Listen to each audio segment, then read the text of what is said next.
For 70 years, the rules of the royal jewelry box seemed carved in stone. We knew exactly which tiara belonged to whom, and those lines were almost never crossed. But have you noticed what's happening lately? First, it looked like a happy accident, then a coincidence. But after the stunning events of 2005, seeing the Princess of Wales in the Oriental Circlet, a ruby treasure long reserved strictly for queens, and Queen Camilla wearing emeralds we thought belonged to the younger generation, there is no doubt left. The vaults have been thrown wide open. The old rulebook is gone, and frankly, it is the most exciting shift we have seen in generations. Let's talk about the quiet revolution of Queen Camilla. To understand just how revolutionary Queen Camilla's recent choices have been, we first need to appreciate the world that came before. For 70 years, the jewelry wardrobe of the British royal family was defined by one word: stability. Under Queen Elizabeth II, the contents of the vault were not treated as a communal dressing-up box, but rather as a carefully regulated hierarchy.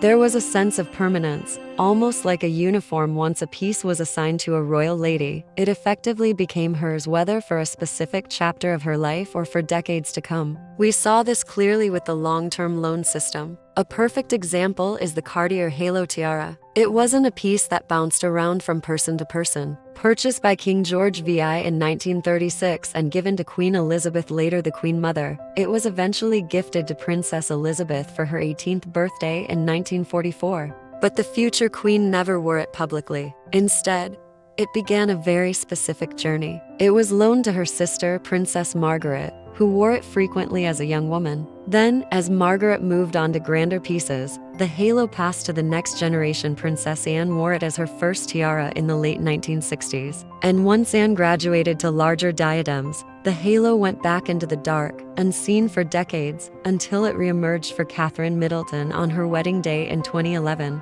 There was a clear, orderly line of succession. No confusion, no swapping. This sense of one lady, one look was even more pronounced with what we might call lifetime loans. Think of the Art Deco emerald choker. Once it was placed around the neck of the Princess of Wales in 1981, it became inextricably linked to Diana. She wore it as a choker, and famously as a bandeau across her forehead in Australia, making it her signature. It would have been unimaginable to see another royal lady wearing Diana's emeralds while she was still using them. However, this stability came with a certain rigidity. There was very little flexibility, even for the highest-ranking women in the family. Consider the experience of Diana, Princess of Wales. We often associate her with the pearl lover's knot tiara, that heavy, romantic piece originally commissioned by Queen Mary. But according to reports, this relationship wasn't entirely a love affair. Diana famously found the tiara difficult to wear. It was heavy, and the swinging pearls made it noisy, reportedly giving her headaches.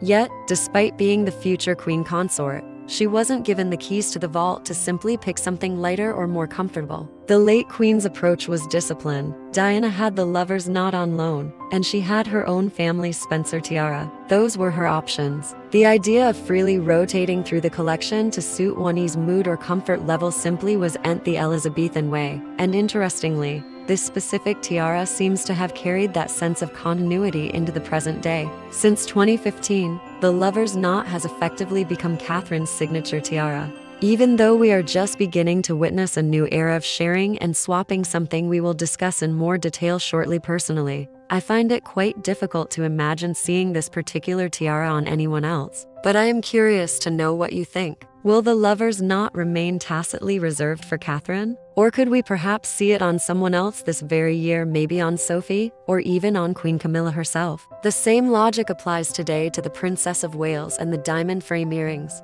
These elegant floral cluster earrings, with their 4 graduating diamonds, were worn by the late Queen in 2012 and 2013. But since Kate first wore them in 2016, they have effectively become hers. We haven't seen them on anyone else, creating a sense of exclusivity that defines the British style. This strict siloing of jewelry extended to Camilla herself before her accession. When she was the Duchess of Cornwall, her royal rotation was incredibly limited. She was essentially granted a select trio of diadems: the Grand Greville honeycomb, the massive Delhi Durbar, which she wore only once, and the Tech Crescent tiara. And here is a fascinating detail that speaks volumes about that era. The tech crescent was reportedly at her disposal, yet she never wore it publicly. Not once. She stuck to the Greville honeycomb, creating a consistent, predictable image. It was a system that valued branding over variety. Perhaps the most unbreakable rule of Queen Elizabeth I's reign was that she rarely, if ever, shared the pieces she was currently wearing.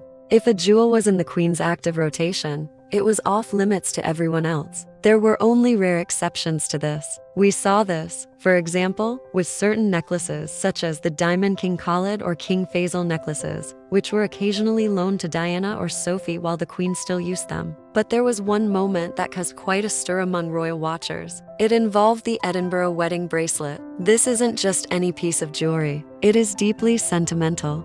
Prince Philip designed it himself using diamonds from a tiara that belonged to his mother, Princess Alice of Battenberg, diamonds that trace back to the Romanovs. The Queen wore this geometric, Art Deco-style bracelet regularly for 70 years. It was personal. So, when the Duchess of Cambridge appeared wearing it at a state banquet in 2015, and later at the BAFTAs, it was a sensation. It was a rare breach of the protocol that said the Queen's jewels are for the Queen. It signaled immense favor. But it was the exception that proved the rule. This British approach stands in stark contrast to our neighbors on the continent. If you look at the Dutch or Swedish royal families, they operate on a completely different philosophy. In the Netherlands, for example, there is the magnificent Stuart tiara, and in Sweden, the Braganza. These are reserved strictly for the Queen. But everything else? It is essentially a communal pool. You might see a diamond tiara on the Queen one day, her daughter the next, and her daughter-in-law the week after. It is a game of musical chairs with diamonds. But in Britain, until very recently, even the smaller tiaras felt privatized, locked away in individual silos. It created an image of immutability, where every diamond had its place, and every royal lady had her designated uniform. It was grand, it was stable, and let's be honest, it was perhaps just a little bit static. With a new king and queen, the doors to the vault have swung wide open. We are witnessing two monumental shifts at once, a move toward what we might call the European style of rotation, more on that in a moment, and something even more thrilling, a deep dive into the archives. Queen Camilla isn't simply reaching for the familiar, glittering staples we've seen 1,000 times. She is acting like a curator, or perhaps an archaeologist, digging into the furthest corners of the collection to uncover treasures that have been sleeping for generations. She is finding pieces that history had almost forgotten. Take, for instance, the exquisite diamond watch brooch she debuted at Royal Ascot in June 2025. This wasn't just another diamond pin. It was a revelation. Shaped like a diamond bow suspending a floral pendant, it hides a secret, a functional watch face. It was a wedding gift to the future Queen Mary back in 1893 from Alice de Rothschild. We hadn't seen it in public since 1936, when the Queen Mother wore it while still the Duchess of York. For nearly 90 years, it lay in the dark. The late Queen Elizabeth II favored classic, purely decorative brooches, but Camilla has a different eye. By choosing this piece, she revived a forgotten genre of functional jewelry, showing a distinct taste for vintage charm and intricate mechanics. It's a choice that says she values the story as much as the sparkle. This appreciation for the archives extends to pieces with much quieter personal histories. Consider the intriguing brooch Queen Camilla debuted on Christmas morning in 2023. At the time, the palace simply referred to it as the Raspberry Pip brooch, a whimsical name likely inspired by the shape and color of its stones.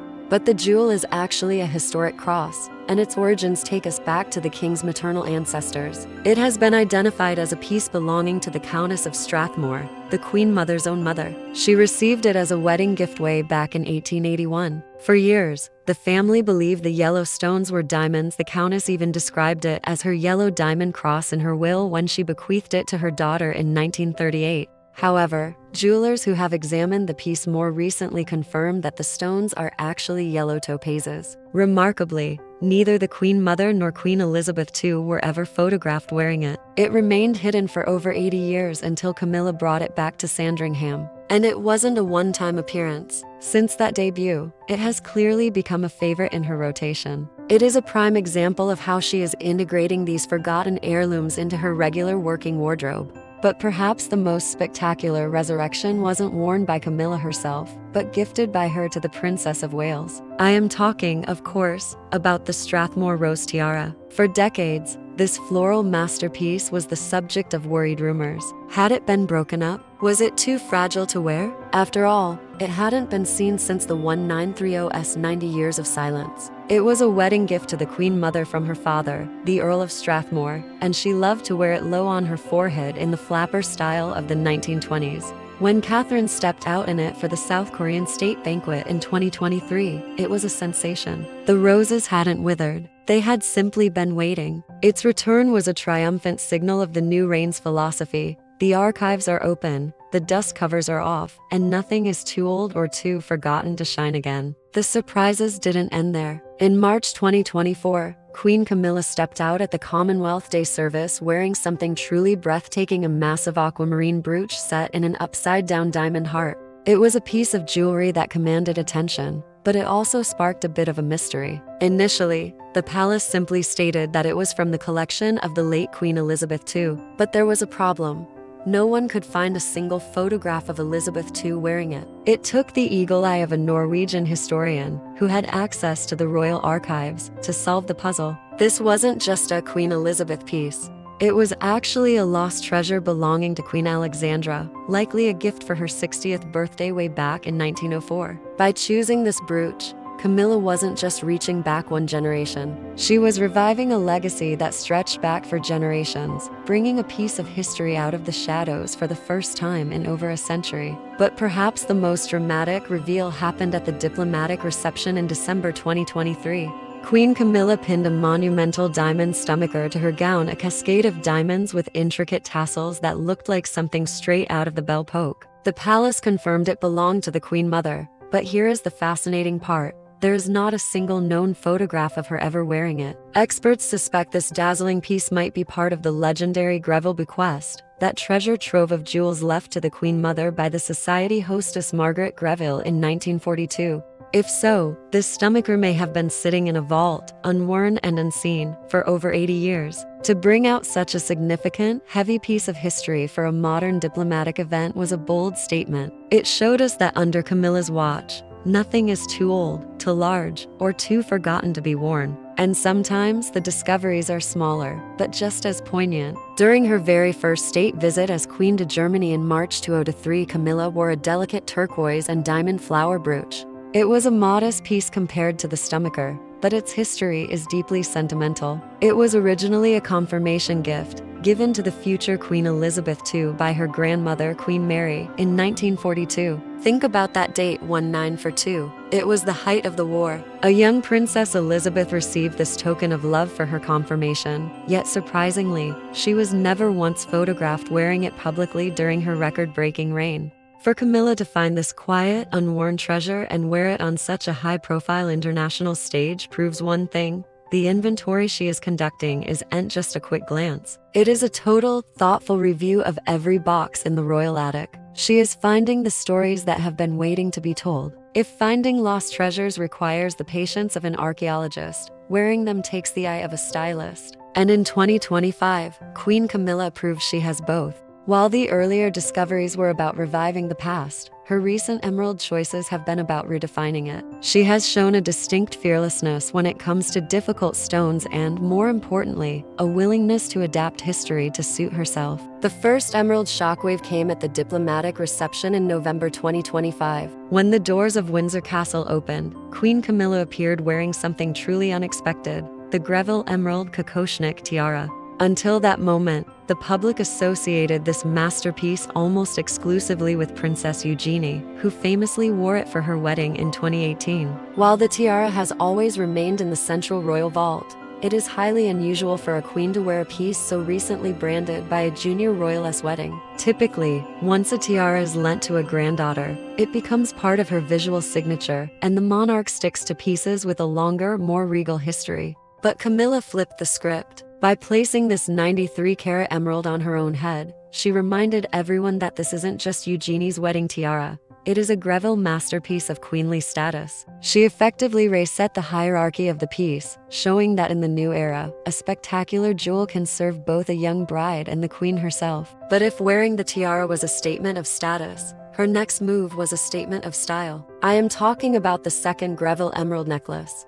This is a piece with a complicated history. It was part of that legendary bequest from Mrs. Greville in 1942, but unlike other items, it sat largely unworn. The late Queen Elizabeth II wore it only once in public, very late in her reign. It was a heavy, imposing piece, laden with square emeralds and cabochon drops, a design that felt perhaps a little too weighty for modern tastes. Camilla, however, didn't just take it out of the box. She adapted it. When she debuted it at the German state banquet in 2025, keen-eyed observers noticed something different. The necklace was shorter, lighter. She had seemingly removed the heavy pendant drops to create a more wearable, balanced silhouette. This subtle adjustment highlights a fascinating shift in perspective. While the late queen tended to wear these grand parures exactly as they were designed, preserving their imposing, historical silhouette, Camilla takes a more pragmatic approach. By unhooking the heavy drops, she didn't permanently alter the piece. She simply styled it to suit a modern eye. She treats the collection not just as a museum exhibit to be guarded,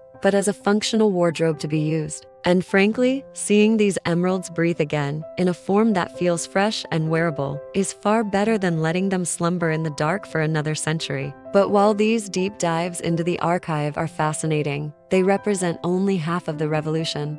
The other half is happening right on the surface, with the pieces we already know. For decades, we operated under the assumption that once a tiara was assigned to a royal lady, it stayed with her. But Queen Camilla seems to be dismantling this idea, moving the British monarchy closer to the European model seen in Sweden or the Netherlands. In those courts, the jewel vault is essentially a communal library. Anyone can borrow almost anything. And now, for the first time, we are seeing that same fluidity in London.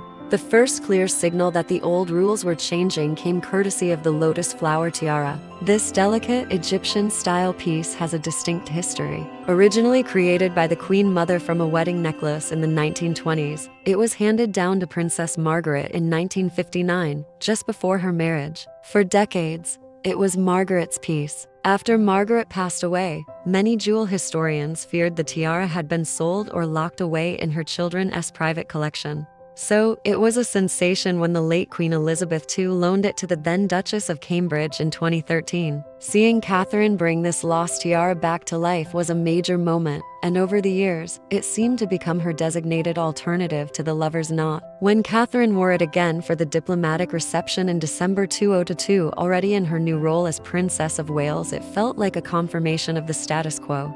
Even with a new king and queen on the throne, it appeared that the old lifetime loan arrangement was still firmly in place. What the late queen had lent to Catherine remained exclusively with Catherine. That is why the events of June 2024 caused such a stir. When the Duchess of Edinburgh Sophie arrived at the Japanese state banquet, she wasn't wearing her usual aquamarines. She was wearing the lotus flower. It was a genuine surprise to see a tiara so strongly linked to the future queen suddenly appearing on a royal aunt. It sparked immediate conversation.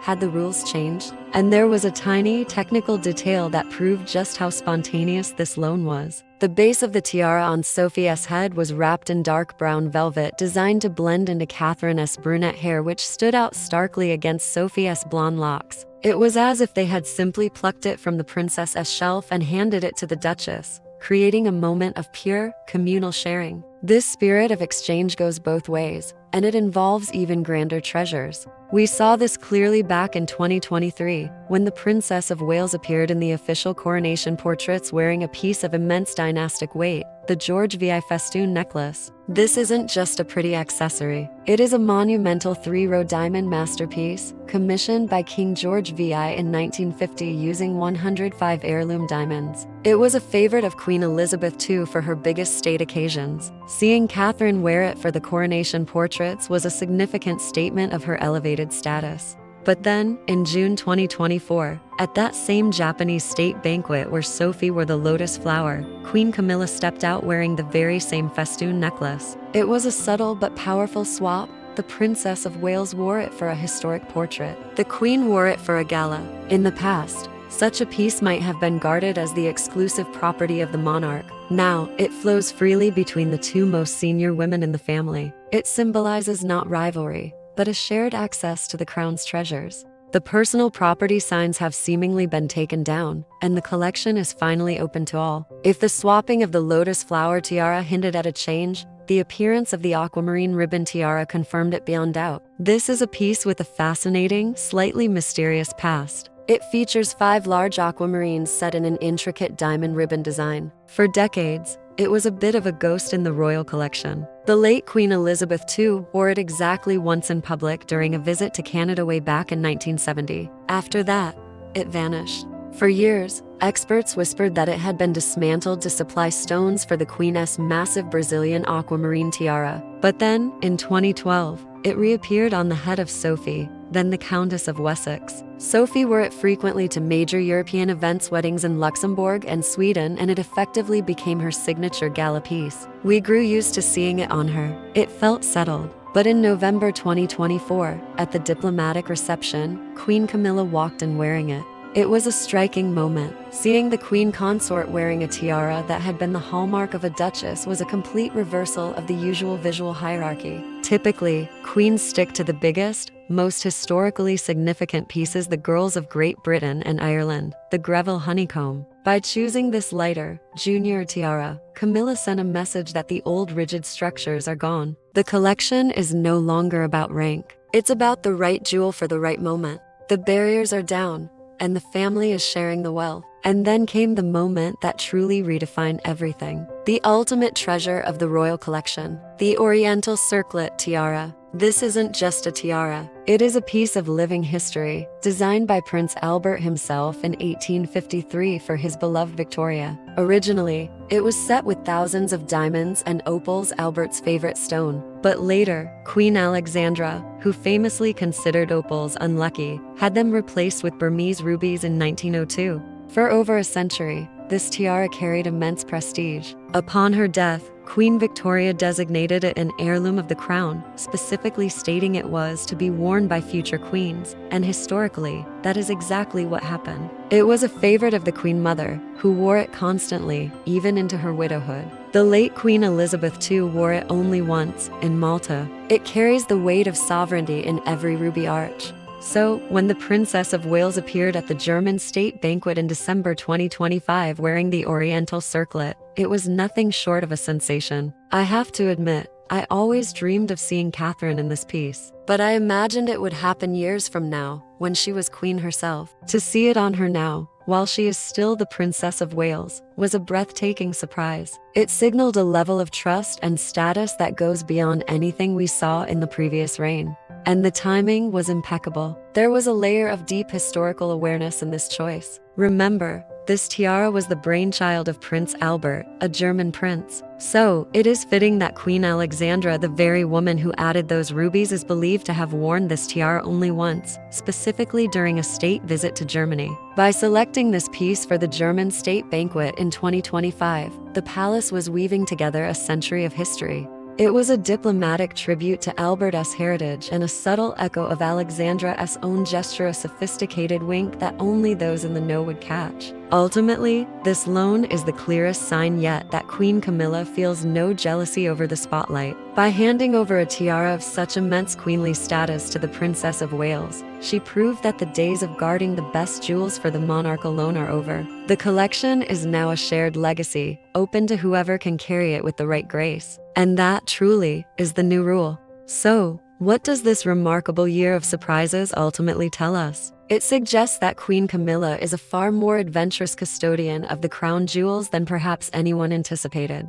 She has quietly dismantled the invisible barriers of rank, proving that a queen can wear a junior tiara with grace, and that the future queen is already worthy of carrying the weight of a queenly heirloom. She has applied an antiquarian's eye to the vaults, rescuing treasures from oblivion, and a pragmatist's hand to the heavier pieces, ensuring they actually work for the modern day. This isn't a loss of tradition, it is a renaissance. For decades, the royal collection felt magnificent, but perhaps a little static, like a beautiful museum display under glass. Now, it feels like a living, breathing entity. The dust sheets have been pulled off, and the jewels are finally waking up after a long slumber. Ultimately, Camilla has reminded us of a simple truth. The majesty of these heirlooms doesn't come from sitting in a safe in the dark. It comes from catching the light, sparking conversation, and telling new stories to a new generation. For those of us who love history and beauty, this era of the open museum is a gift to be savored. Now, I turn the conversation over to you. I am truly curious, how do you feel about this shift in philosophy? Do you find this new, fluid rotation exciting? Or do you perhaps miss the stability of the old days, where every royal lady had her own distinct uniform? And since the vault doors seem to be wider open than ever, what sleeping beauty do you hope to see emerge next? Are you waiting for the tech crescent tiara? Or perhaps the lost sapphire bandeau of Maria Feodorovna? Let me know your thoughts and your wish list in the comments below. I love reading your theories. If you enjoyed this deep dive into the royal archives, please do leave a like and subscribe for more stories from the world of history and jewelry. Thank you so much for watching, and I'll see you in the next video.